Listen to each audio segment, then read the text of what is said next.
বেঙ্গল সাফারিতে যেতে হবে। তো এখান থেকে আমরা সোজা চলে যাব, জাস্ট 5 মিনিটের রাস্তা। তো চলো এগোনো যাক। আমরা বসেরা হোমস্টে থেকে এগিয়ে চলেছি বেঙ্গল সাফারির দিকে। আর এই পাশেই দেখতে পাচ্ছ, এটাই হচ্ছে বেঙ্গল সাফারির বাউন্ডারি ওয়াল। এই আমরা পৌঁছে গেছি গেটের সামনে। এটা হচ্ছে মেন গেট।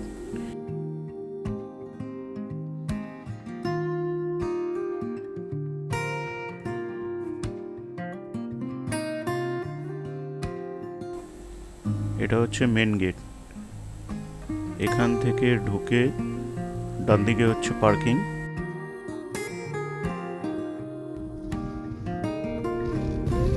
এই পার্কিং এর ভেতরে রাস্তা।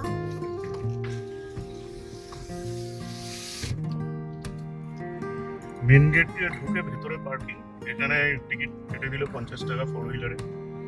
ওই যে সামনে পার্কিং দেখা যাচ্ছে, অনেক জায়গা আছে, অসুবিধা নেই।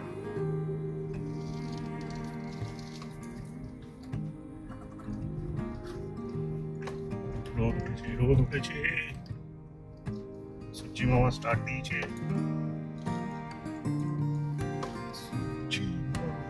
তো আমরা ঢুকে পড়েছি বেঙ্গল সাফারির এরিয়ার ভেতরে। এইখানটা হচ্ছে পার্কিং। ওই যে আমাদের গাড়ি দাঁড়িয়ে রয়েছে লালটা। এখানে বিশাল জায়গা রয়েছে পার্কিংয়ে, দেখতেই পাচ্ছ। যে কোনো রকমের গাড়ি নিয়ে আসো, কোনো অসুবিধা নেই। ওই দিকে হচ্ছে টিকিট কাউন্টার। টিকিট কাউন্টারের পরে হচ্ছে মেন গেট, যেখান দিয়ে ভেতরে ঢুকতে হবে। আর এখানে ঠিক আমার পেছন দিকে এখানটাতে হচ্ছে ক্যান্টিন দেখতে পাচ্ছ। তো ফার্স্টে আমরা এখানে খেয়ে নেবো। খেয়ে দিয়ে নিয়ে পেট পুজোটা খুবই দরকার, প্রচণ্ড খিদে পেয়েছে। খেয়ে দিয়ে নিয়ে তারপরে আমরা বেরোবো। চলো দেখি এখানে খাবার দাবার কীরকম পাওয়া যায়। তো এখানে খাবার দাবারের প্রাইস খুবই রিজনেবল। ভেজ থালি হচ্ছে 60, চিকেন থালি 100, আর মাটন থালি 150। তো আমরা এখন কোনো ভাত খাবো না, কারণ ভাত খেলে একটু শরীরটা ভারী হয়ে যায়, ঘুম পেয়ে যায়। আফটার অল বাঙালি তো, খাওয়ার পরে একটু ঘুম পাই, ভাত ঘুম দিতে হয়। তো আমরা চাউমিন অর্ডার দিলাম। এগ চাউমিন হচ্ছে 60 আর ভেজ চাউমিন হচ্ছে 50। তো খাবারের প্রাইস একদম ঠিকঠাকই আছে। এবার খাবারটা কীরকম সেটা দেখি, এবার খেয়ে দিয়ে তারপরে এটা ঢুকবো। তো এই ছিল আমাদের চাউমিনের প্লেট। দেখেই একটা কীরকম লাগলো, খুব একটা ভক্তি এলো না, আর গন্ধটাও একটু অদ্ভুত টাইপের লাগছিল। খেয়ে যা দেখলাম একেবারেই চলে না।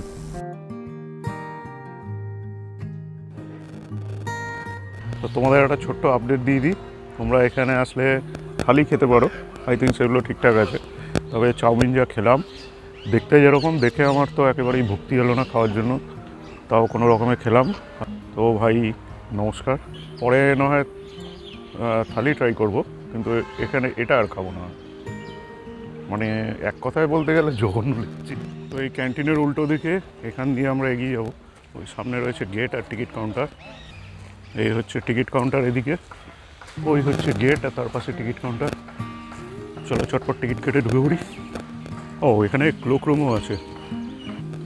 তো তোমরা তো যদি নিজের গাড়িতে আসো তবে তো গাড়িতেই মালপত্র রাখতে পারো, আর না হলে তোমরা এখানে ক্লোক রুমে তোমাদের লাগেজ জমা রাখতে পারো। এই যে দেখতে পাচ্ছ 2016-তে 21শে জানুয়ারি এটা উদ্বোধন হয়েছে।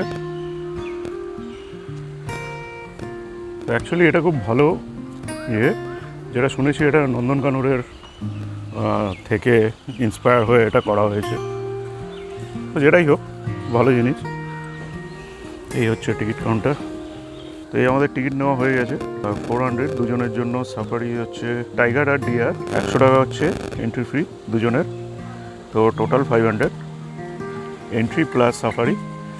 তো এতে করে পুরোটা ঘোরা যাবে, যেখানে খুশি যাওয়া যাবে।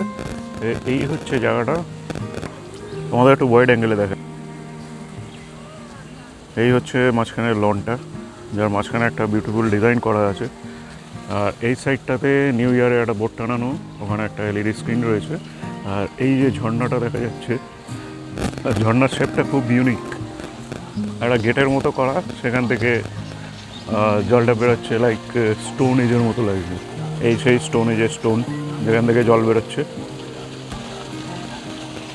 আর এইখানে হচ্ছে I love Bengal safari.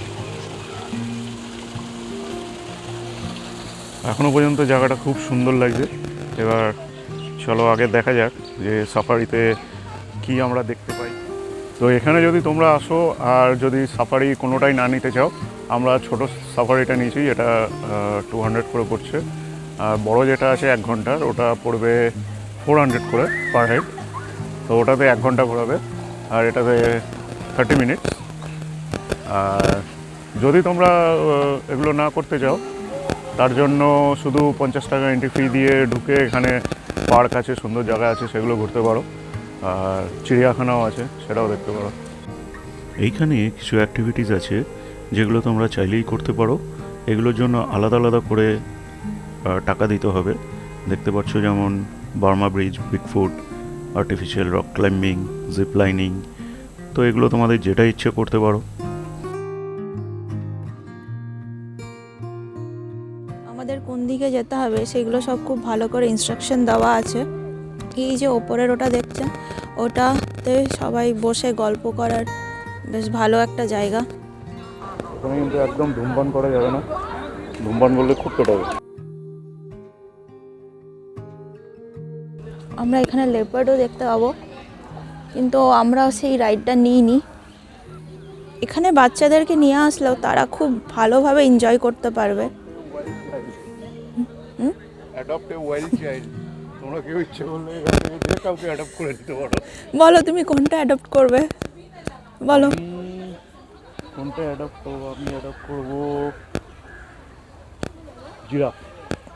I know that, তুমি এটাই চুজ করতে। কারণ হচ্ছে একে পুষতে অনেক কষ্ট লাগবে,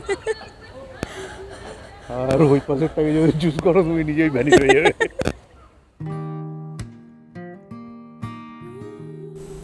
এই হলো আমাদের রয়্যাল বেঙ্গল টাইগার, যেটা আমরা সাফারিতে দেখতে পাবো। আর সামনে একটা ফাউন্টেন রয়েছে, কিন্তু ওটা বন্ধ, চললে ভালো হতো। ওই যে ওখানে আমাদের সাফারির গাড়ি দাঁড়িয়ে আছে। এই সাইডে চিলড্রেন্স পার্ক আছে, বাচ্চারা থাকলে তারা খুব বেশি এনজয় করতে পারবে এই জায়গাটা। এটা এখনো যতটা দেখলাম মানে খুব বড় এরিয়া নিয়ে করা, সুন্দর পার্ক রয়েছে, বসার জায়গা রয়েছে, এরকম আমরা এখন বসে আছি। আর এটার বাইরে যেমন ক্যান্টিনের ওখানে একটা বায়ো টয়লেট রয়েছে, বাট ওটা চেক করিনি, ভালো কি খারাপ জানি না। বাট এর ভেতরে টয়লেট বাথরুম ভালোই আছে, পানীয় জলের ব্যবস্থা আছে, সবই আছে। তো ফুল ফ্যামিলি নিয়ে এলে একটা দিন পুরো এখানে এনজয় করে কাটানো যায়, খুব মজা করে কাটানো যায়। 50 টাকাটা ফার্স্টে একটু কেমন লাগছিল, শুনেছিলাম যে সাফারির সঙ্গে এন্ট্রি ফিটা লাগে না, তো নিল, কিন্তু ঢোকার পরে বেশ ভালো লাগছে। তো তোমরা সবাই এখানে আসলে জায়গাটাকে খুব এনজয় করবে, যারা নেচার লাভার আছে তারা তো খুবই এনজয় করবে। সিংহ মামা পাশে আরেক সিংহ।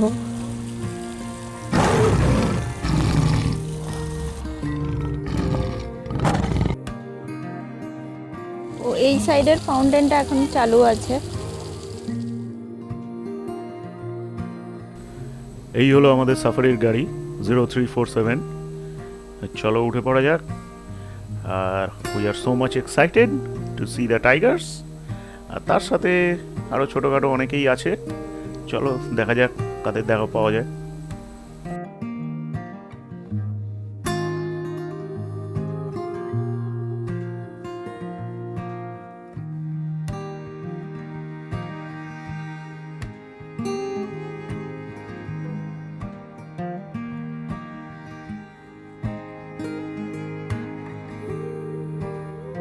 আর এই হচ্ছে সেই মোমেন্ট যখন আমরা ওয়েট করছি গেট খোলার জন্য, বাঘের খাঁচায় ঢোকার জন্য। এই স্লাইডিং গেট খুলে যাচ্ছে, এবার আমরা ঢুকবো বাঘের খাঁচায়, বাঘের সঙ্গে একটু গল্প করব।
কয়েকজন তো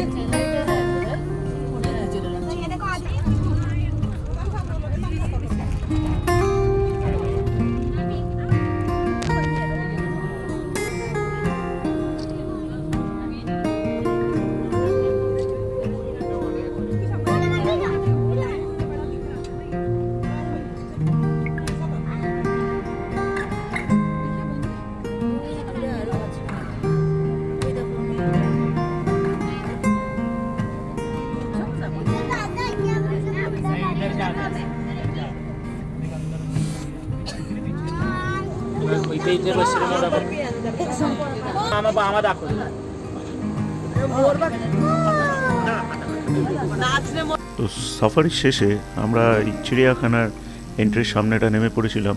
এখানে একটা টি স্টল ছিল, ওখান থেকে চা খেয়ে আমরা এদিকে ঢুকলাম।